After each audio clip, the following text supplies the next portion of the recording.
Good evening, everyone. You are welcome to our virtual live launch of John O'Donnell's short story collection, Almost the Same Blue. It is published by Dura Press, and we're really excited here in the Lewis household. We're really excited in the holding cell, just to be hosting our first virtual book launch. Yeah, it's pretty cool. The hosting cell was set up to fill the void that we felt was there when this evil pandemic just left a void in our life of literary readings, and we wanted it to be a place for writers where they could read their work, and we wanted it to be a place where writers would know they had an audience, because that's important. They're not just reading to a vacuum. So hopefully we've achieved that, I hope, and achieving it again tonight with the book launch. Myself and Simon want to give big congratulations to John O'Donnell there on the short story collection. I have it here. I've been sent it, and I'll get it into the right angle there. It's a lovely cover, the nice blue. I decided to wear black so I could, contrast with the cover. It looks well. It's a really, really good short story collection. I'm halfway through it, and I love short stories myself, my favorite genre to read and to write. And I'm very much in awe, I think I was saying to John, of the fact that he can write such a well-crafted story in 2,000 words or less, which I'm very much, I've achieved it maybe once. So John is able to just write perfect short stories in a really tight, short form, which is just lovely to be able to read as well for the reader. So congratulations to John on that. I know it would have taken a long time, a lot of hard work to get that published and edited. So yeah, big well done on that. So we also want to congratulate Dura Press as well on another amazing book. Like, just keep coming all the time. Yeah, you're welcome. And we've got just so many brilliant authors, and it's great to be adding John O'Donnell to that collection with his book.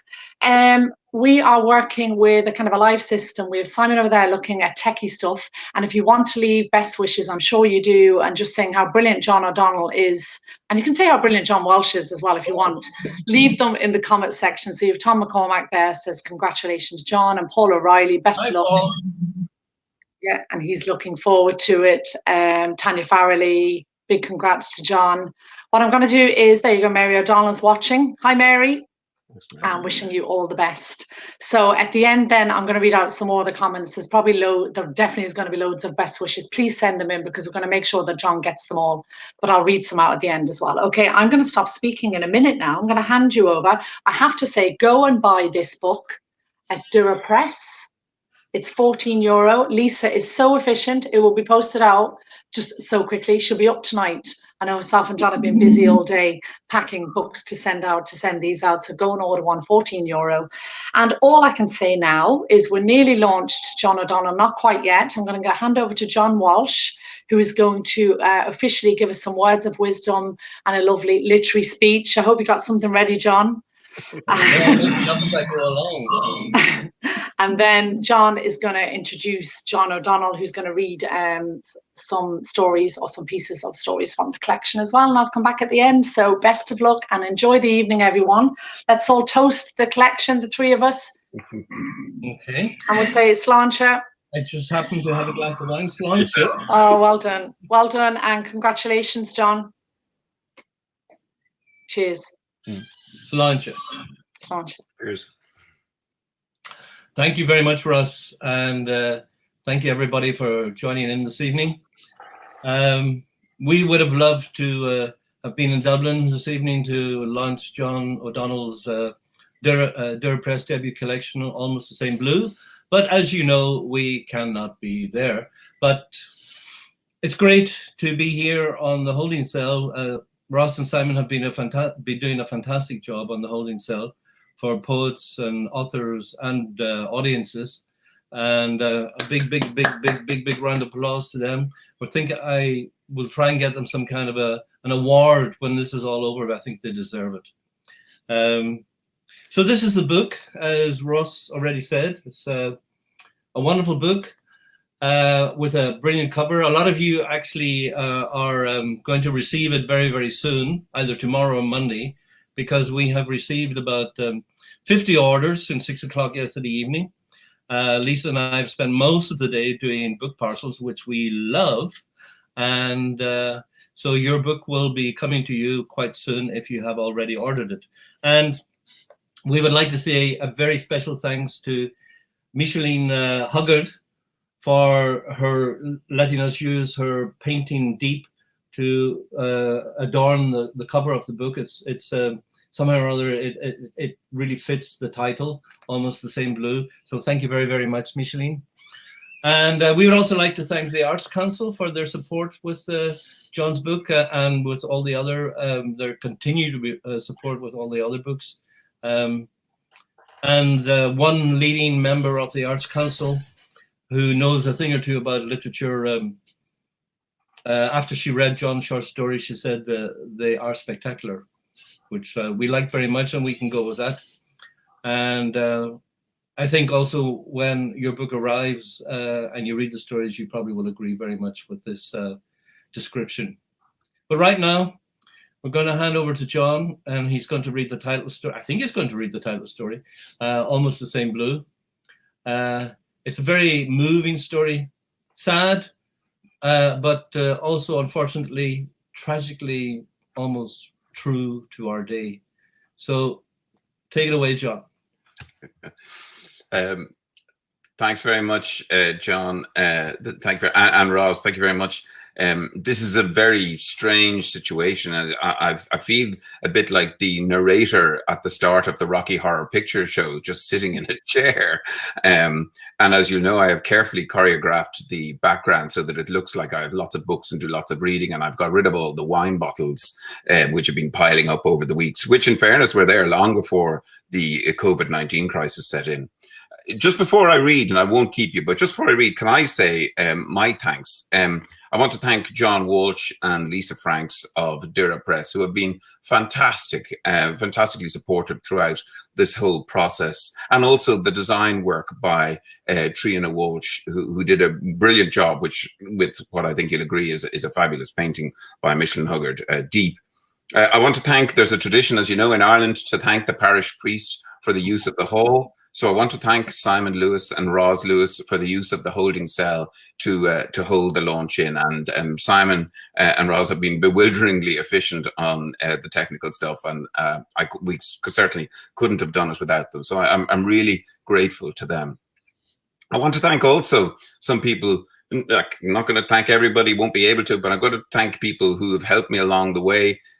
Dorothy Parker described the process of writing as being, all I have is a page full of wrong words. And I've had piles of paper full of wrong words, but people have been helping to put me right. I want to thank all the people I wrote with in Some Blind Alleys, where we were taught by a writer called Greg Baxter. I want to thank also Declan Mead of The Stinging Fly, who organised the fiction workshop run by Sean O'Reilly.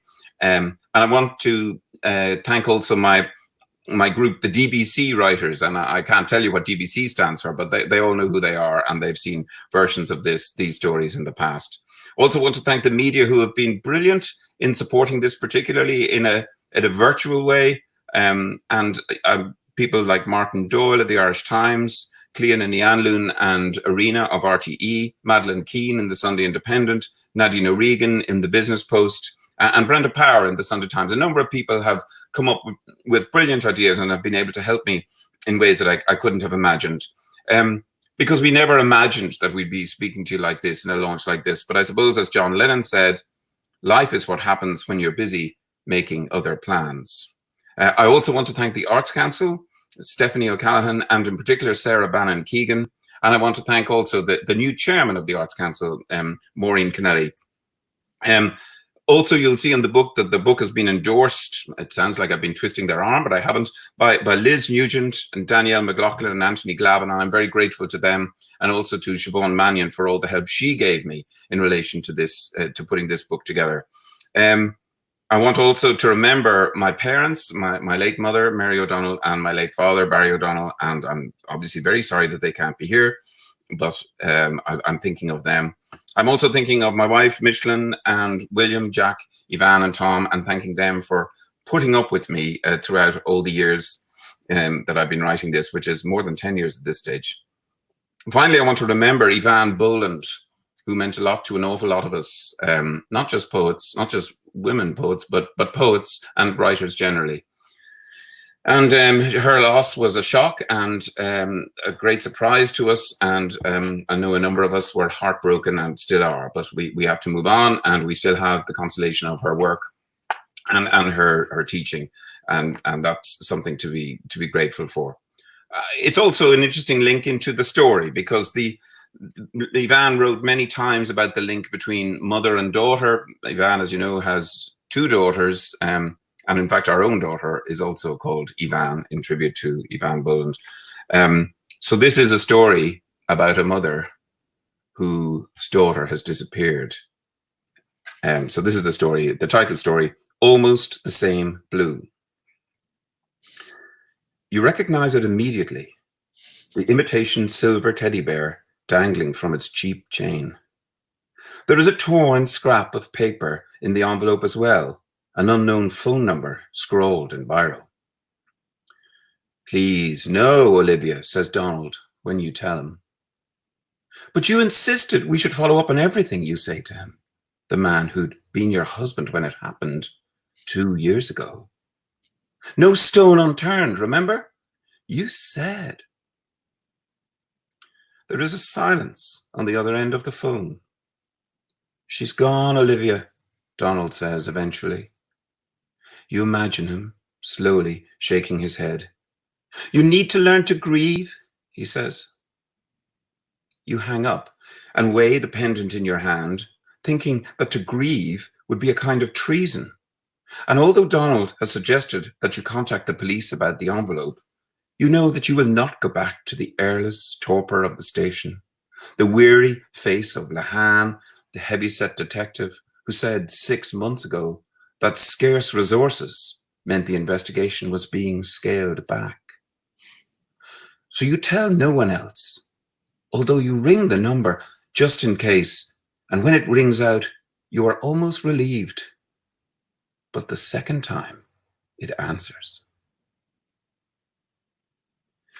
The new notes come slickly from the machines. 12 withdrawals, 12 ATMs. It takes 3 days, but this is how he wants it. The voice who gives you the instructions in almost perfect English. You say her name and ask to speak to her, and you hear him shouting in another language to someone else wherever he is answering your call before he replies, right now that is not possible, but soon. You ask, is she all right?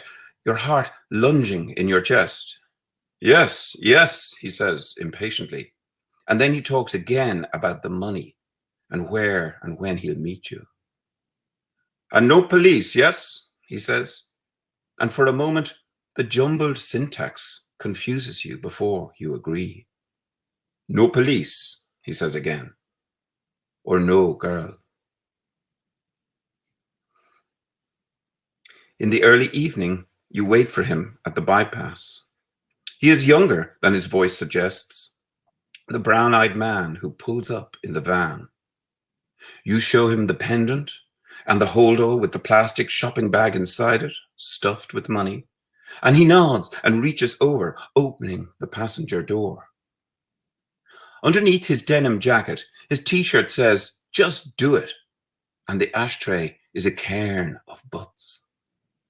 The rear of the van is stacked with empty cages, dozens of them, smeared with droppings, and the plume from the cigarette that's wedged between his fingers cannot hide the feral stink.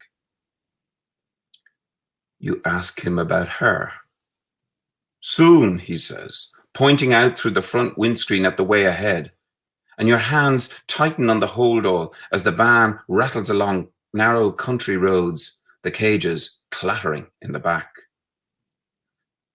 Taller, you think. She will definitely be taller. And blonde, yes, still blonde. But that coat she'd been wearing, the one you and Donald chose for her together, her favorite, the brown fake sheepskin with the flower-embroidered sleeves, the one in all the posters, that coat probably no longer fits her. At the outskirts of a Midland town, the van veers off into a housing estate. In the twilight, children are playing on a green area littered with the bones of long-dead machinery, and out of habit, You lean forward to look at them more closely, to see if you can recognize her. The van drives into a crescent and stops outside the furthest house. The young man points to the door but does not follow you. And when you press the doorbell, a shape comes towards you on the far side of the frosted glass, and you hear the clicking of the latch. The woman answering the door is older than you. A hank of steel grey hair, the creases on her face like hunting trails on an ancient map.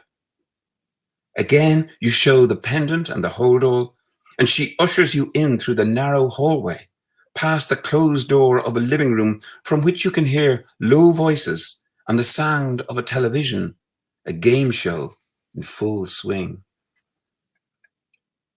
You follow the woman down into the kitchen.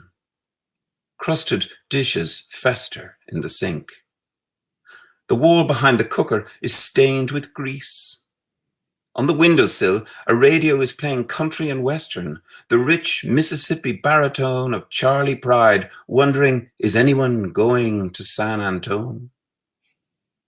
The woman pulls a chair out from the table and motions to you to sit.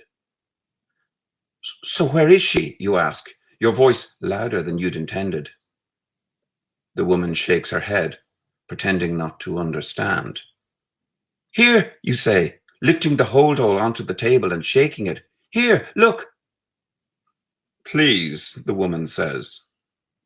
She calls out through the doorway, and from upstairs a voice answers in a language you do not recognize.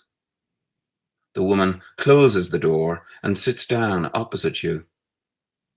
We wait, she says, and she smiles quickly at you before she looks away. A pair of child's jeans are hanging on the back of a chair. Folsom Prison Blues is playing, Johnny Cash twanging away on the guitar. The grimy window where the radio sits gives out onto a small back garden. The light is almost gone, but you can make out an upturned tricycle on an unkempt patch of grass. At the end wall, there is a wooden shed, the door bolted and padlocked, with a window covered by what looks like a wire mesh. The woman is bent over her phone, its icy glow reflected in her face. In the distance, a car revs up, backfires, and pulls away. Christine, you say to her. No day passes without you saying it, repeating it to yourself, as if naming your loss could fill the space that's left behind, a space widening and deepening since that moment in the shopping mall when you turned around to find your daughter gone. You rustle the contents of the holdall again, and the woman looks up. Her name is Christine, you say. Did you know that? A dog is barking somewhere among the houses in the estate. It barks and barks and barks, and then it stops. Christine, the woman repeats carefully, nodding. Yes, she says then, returning to her phone. Now, Patsy Cline comes on, singing Crazy. Half listening, you peer again out at the shed. There is a ledge beside the window with a little opening guarded by a grill, and you are wondering what this could be for when you see a movement in behind the mesh. Patsy is belting it out, her voice freighted with anguish and despair. Another flicker and another. Something is alive out there in the shed. You stand up, pushing back your chair, and the woman's eyes widen in alarm. Please, she says, making the flattening gesture with her hand, calm down. This is under control. I just, you say, spluttering as you point out the window, out towards the bottom of the garden. No, the woman says, rising to her feet. Please, lady, she says. and her hand is still outstretched when the door from the hall into the kitchen opens, and a girl is standing in the doorway with yellow hair falling over the shoulders of her coat, a fake sheepskin with flowers on the sleeves. And Patsy's in the zone, crooning about loneliness and the blues. The woman looks at you and gestures almost proudly at the girl. Your daughter, she says. How often have you imagined this? How many times have you tried to will this moment of reunion into being? Your daughter running towards you, hurling herself at you as you pull her in, inhaling her hair, her breath, her skin. You step towards her, your arms held wide in welcome, waiting for her, your lungs gasping for air since you are briefly unable even to speak. The girl hesitates, then scampers over to the woman and wraps herself around her, her face pressed in against the top button of the woman's jeans. The woman shrugs, a wordless half smile at you. Children, huh? And bends to whisper into the girl's ear, eyeing as she does the holdall on the table. The girl turns towards you in a slow and doubtful pirouette. The woman gives her a nudge, and the girl edges across the kitchen. Tentatively, she leans into you, her face gingerly touching your waist. And as you close your arms around her, immediately you know. Now, Patsy's lush contralto starts winding up for the big, tear-filled finish. You stroke her hair, feeling its brittleness, its dryness, the strands coarsened by the cheap blonde dye, which is already growing out. The woman says something quickly, something you do not understand, and in response, the girl slides her reluctant hands further around your waist. You bend to nuzzle her, seeing the dark roots at the crown of her head, and you try to breathe her in, although you know you will not recognize the slightly musty odor of this girl, the stale tang of her breath. Outside, a pigeon comes wheeling in over the garden, a plump grey shape hovering over the shed before it lands. It perches on the little ledge, fluttering to itself. You hear another sound then, faint at first. It is the girl, whimpering, her bony shoulders juddering under her coat. You hold on even tighter as she wriggles, struggling to get away. You hold on for dear life until the girl wrenches herself free and rushes back across the kitchen, throwing herself against the woman who admonishes her quietly, trying to soothe her. But the girl will not let go.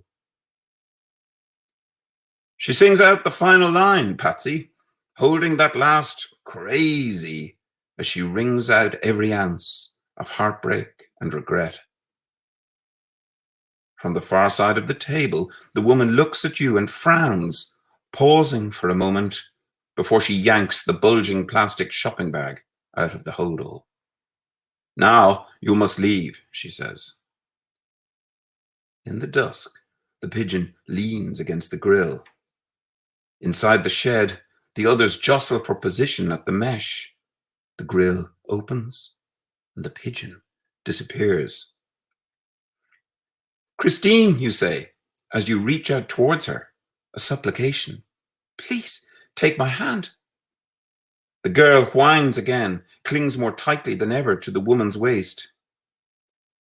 And even though you know, you keep on saying it, over and over, like a prayer. Christine, you say, to this girl with the wrong forehead and too high cheekbones and eyes of almost the same blue. Thank you.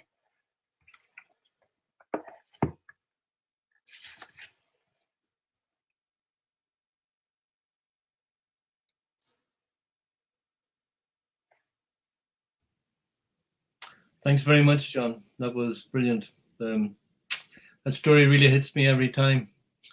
Almost the Same Blue. So I hope that has whetted your appetite for the book, and you can order it, as you can see here on screen. There's nothing really much left to do now, but for me to declare Almost the Same Blue by John O'Donnell well and virtually launched. Cheers, John. Over to you, Ross. Over to me in the Carlo studio. That was brilliant, John. Thanks a million. It was lovely, and you're a really good reader of your work. Yeah, you're really good, and I really enjoyed that. You've read that for me now. You know, you've done that one. I don't have to read that one now, but I will. I'll read it again. Yeah, it was lovely, really touching. Well done, brilliant. Well, listen, thank you for letting us launch the Almost the Same Blue. There it is again. We've got a couple of comments. We're going to show them up there, John. There's a lot of people at this launch, which is great. And everyone has been sending you best wishes and congratulations. You have Cedar Dufresne. She says, congratulations. Michael Whelan, congratulations, John. Richie Huggard, huge congratulations from Mary and Richie. Dara Woods, all the best, John. And kiss. There's a kiss there for you as well. William says cheers. There you go. I hope you're posting the book. Catherine O'Brien, well done. Best of luck, John. Charlene Melba, I presume she's in Melbourne, is she? Congratulations. So many comments. Fiona O'Rourke should be 51 now. Can't wait to read it, John. What does that mean? Should be 51. Don't know what that means. Private in joke. Joseph McGinn, Connor Courtney, love the cover. Yeah, it's a lovely cover. It's gorgeous. And I love the end papers. I love those. They're really nice. Iggy McGovern, a waste of time to rhyme the do's and pros. Well done. There you go. So he's a bit of a poet. He's a good poet. Yeah. Yeah, and Liz Nugent as well. I was lucky enough to get an early copy, and it is excellent. And she loves the cover. And Sláinte, she's having a can of Coke Zero to one of your many bottles. Cheers, Liz. Thank you so much. Don Vintage, congratulations. Can't wait for our copy. Libby and Don. Linda McKenna, congratulations, John. Hi, Linda. Hi, Tractor. Thanks very much. Great to be here for your launch. The great thing about this launch, actually, John, thanks. The great thing about the virtual launch, actually, I think, I don't know if you agree, well, you probably don't, but when I'm sitting in the audience, I like to listen, but I also like to have a little chat about the person beside me about saying, what do you think? This is great. And I was actually able to chat away to Simon about the book there, which is great, without nobody looking at me going, shh, quiet. So it is nice to be able to do that, actually. Captive audience. Yeah, exactly. Yeah, exactly. And people can watch this back as well. Is it going to be on the Dura Press Facebook? On the website. We'll have it somewhere. You'll be able to watch it. Yeah, sure. Yeah, so listen, I'm going to, okay, Mary O'Donnell, I'll read a couple more comments. I won't read them all out, but yeah, Mary O'Donnell, congratulations. Enjoy the ride. Downey Vrian, heartbreaking story. Can't wait to read the others. Well done to one involved. That's very kind of her. Yeah. Yeah. And Catherine McDonald, you never disappoint, John. That's lovely. That's kind of her. Yeah. So lots of lovely comments and best wishes, and congratulations again, John, and the other John and Lisa. Thanks very much. Thank you. Thanks, Ron. Thanks, Simon. Thanks, John. And just enjoy this now, and enjoy the rest of the evening. You too. And I hope it goes really, really well for you. Thanks very much, and thank you. Thanks for putting it together, Roz. Not at all. You did great. You did really well. Your first live reading. Well done. Okay, exactly. Okay, we'll see you in real life. Okay. See you soon. Take care. Thanks very much. Bye. And thanks to everyone for tuning in. Bye. Thank you. Yeah, thanks to everyone. Yeah. Cheers. Cheers. Oh, okay. Sláinte. Where's my bag? You have to get quicker, John. I'm a little older. Cheers, everybody. Thank you. Bye. Bye.